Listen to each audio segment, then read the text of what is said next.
Hello and welcome to episode 317 of the Unstarving Musician. I'm Rabonzo. This is my podcast. How are you? Where are you? What are you wearing? I hope it's all good. It is for me. I'm a little tired today, if I'm being honest, but it's all good for me.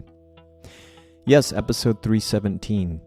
Before we dive in, I've gotten into this whole music news thing lately, so I want to mention a couple of passings. I'm like the obituary for music news lately, but Garth Hudson, master instrumentalist and last surviving member of the band, died this past week at 87. Iconic band, which I honestly have not listened to a ton of, but every time I do, I'm like, they're pretty cool, and I know that most of my peers think very, very highly of them. And then also one that I was a little more familiar with, British guitarist John Sykes, best known for his work with Thin Lizzy, Whitesnake, and Tigers of Pantang, has died at age 65 after a hard-fought battle with cancer.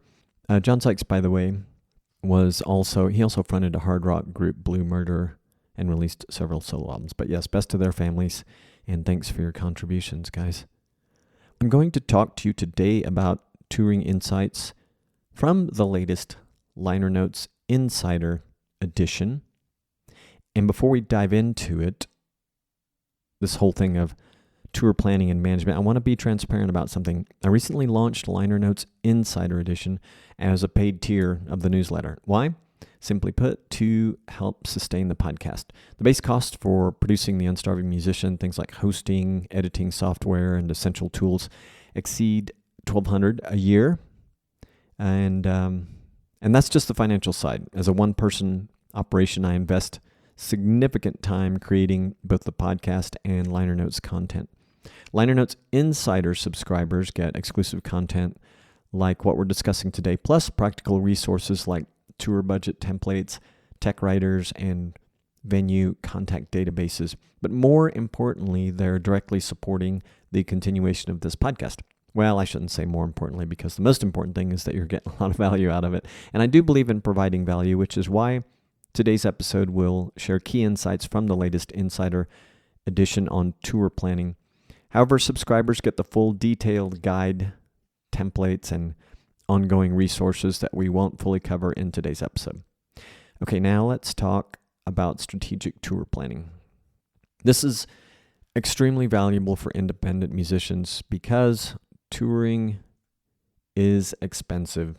It really does require careful planning and management, and one little planning mistake can cost you a lot of money and just suck the fun right out of a tour. They're hard. I think I've shared with you before. If you've listened to this podcast enough or are a subscriber to Liner Notes, the free edition, you've heard me talk about my personal experiences in touring being limited to like mini tours. But yeah, you can quickly make some mistakes and spend more money than you intended, which that's no fun.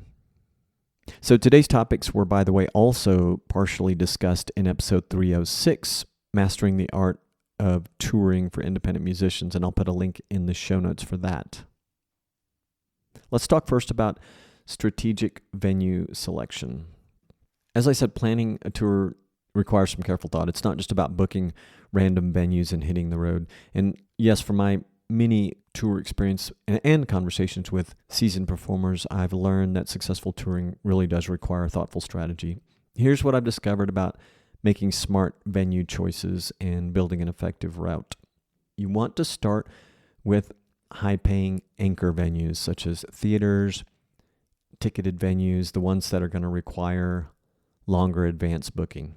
And then build around those shows with, this is important, house concerts for intimate fan experiences.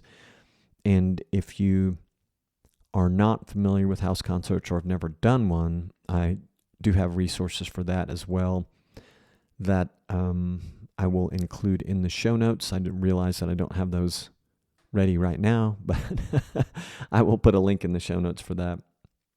And then you want to fill, remaining dates with the rest of your venues and be selective about, the coffee shops and bars, unless they're outliers and they're going to make a lot of money, but evaluate their profit potential when you start plugging those in.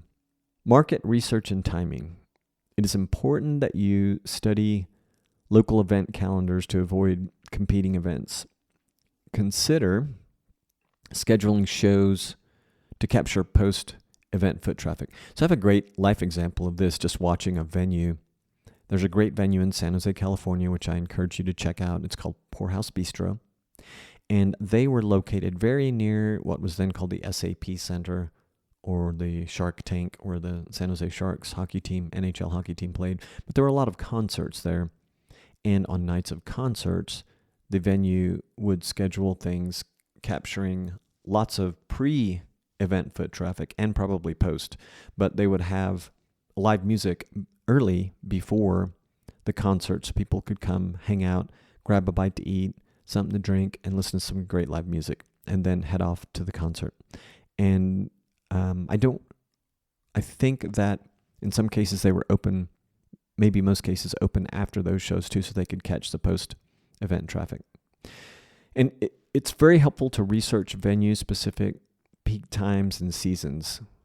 I've been caught by surprise not realizing I'm booking something where it's really the venue's low season. That's something they're not necessarily going to volunteer, especially if they think you're good at marketing, that they figure you're going to help them, which you probably will, but if you're good at marketing.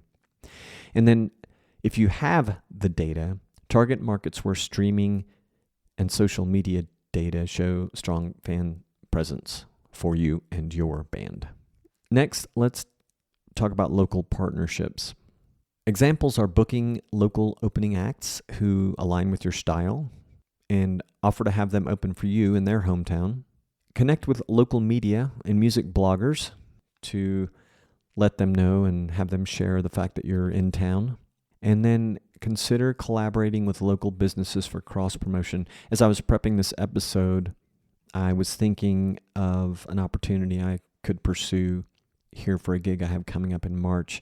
I was thinking of a particular microbrewery that features beer in a venue that I'm playing at, and that was just the first thing that popped in my mind. I think there are a lot of different things that you can do. Certainly, with the venue, you can do venue-specific promotion. Let's get into the tour management essentials here. Once you've got your shows booked, the real work begins. Tour management is about handling all the moving pieces that make your show run smoothly. I've gathered the following insights from both personal experience and from musicians who've mastered the art of running efficient, profitable, or at least break-even tours. And in some cases, those make sense, right?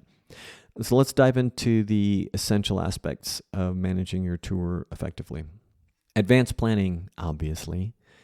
So you want to create detailed show timelines, confirm all the technical requirements ahead of time, arrange accommodation and transportation ahead of time, and plan load-in and setup schedules, and sound check.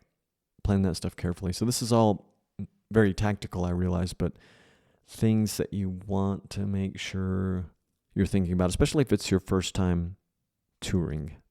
Okay, revenue optimization. So be sure to set up an efficient merch sales system, create tour-specific merchandise, offer VIP packages and meet and greets, and implement an email list collection at every show. And then fan engagement. You want to plan these post-show meet and greets, take photos with the fans, assign merchandise certainly, and then documenting what has transpired. So record your shows for promotional content. You can use those for videos to entice people to your next show and to thank the venue and crowd who were at the show at which you recorded the footage. Take photos for social media, document venue specs and contacts. This is great. I'm always trying to remember which ones have certain little things and that they don't, or gear requirements or whatever. And then keep performance notes for future reference. All right, post-show follow-up strategy. So a lot of musicians overlook this, and that is what happens after the show. And it's really just as important as the performance itself. So building lasting relationships and learning from each of the experiences can help you make your next tour even better. So I've compiled these follow-up strategies on what's worked for successful touring artists. One of them is building venue relationships. So maintain a contact with successful venues, follow up on future booking opportunities, follow up. Share performance metrics with venues, how things went, how the crowds you pulled. If you can get info on food and beverage sales, testimonials, things like that. And the key is to build long-term relationships with these folks for regular returns, regular rebookings. And then mixed into the follow-up is digital integration. So in today's music scene, your digital presence is crucial for tour success. For my conversations with touring musicians and my own experience, I have found that integrating some digital strategies and traditional touring methods can really boost attendance and engagement. So here's how to leverage the digital tools to enhance your tour's impact. Create a promotional timeline with geo-tagged content for each market and implement targeted social media advertising, use email marketing with geographic segmentation, and leverage video content for show promotion.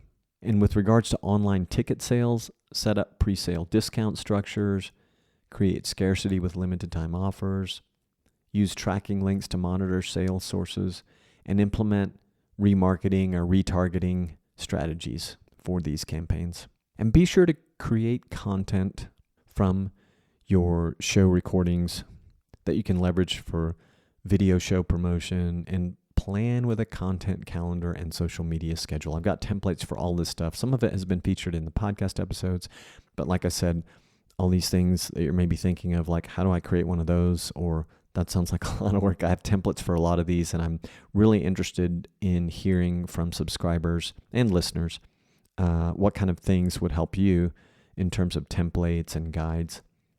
Here's your call to action, kids. Subscribe to Liner Notes Insider for deeper insights and some of these templates and resources I keep talking about. You'll have access to templates for touring budget, tech writers, social media content guide, and more, plus helpful checklists and resource guides.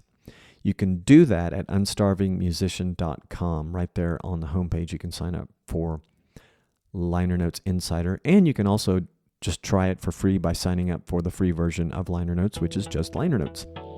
Before I let you go, if you still need to get a website for your music, for your band, or you need to redesign the one that you already have, check out bandzoogle.com and use the promo code Robonzo. They have everything you need to create an artist website, help you manage direct-to-fan marketing and sales. It's really cool stuff. I've used it. It's great. It's reliable. It's easy. And the reason I want you to do it is because you'll be supporting the podcast and because you need a website. How do you support the podcast? By going there. Bandzoogle pays us a small commission if you sign up for a paid plan at no extra cost to you. And then one other deal I want to share with you is from Kit, formerly ConvertKit. They're an audience building software for email marketing that helps musicians like me and you grow your fan base and connect with those fans, earn a living with your music. You can go to a link in the show notes or unstarvingmusician.com/convert to find a link for a special deal there. They're also one of our affiliate partners that pay us if you sign up for a paid plan, no extra cost to you. Thank you for your support. I really appreciate it. And lastly, if you're looking for other ways to support the podcast, some of which cost nothing, please go to unstarvingmusician.com/crowd sponsor to learn about all the ways you can support us that don't cost anything, including following us on your favorite podcast app, giving us a review on your favorite podcast app, or just sharing this episode with a friend. This episode covered core concepts from the aforementioned Liner Notes Insider, offering actionable insights and strategic organization. So again, get more info at unstarvingmusician.com. Right on the homepage, you can sign up or learn a little bit more about it. Until next time, with a whole lot of love and gratitude.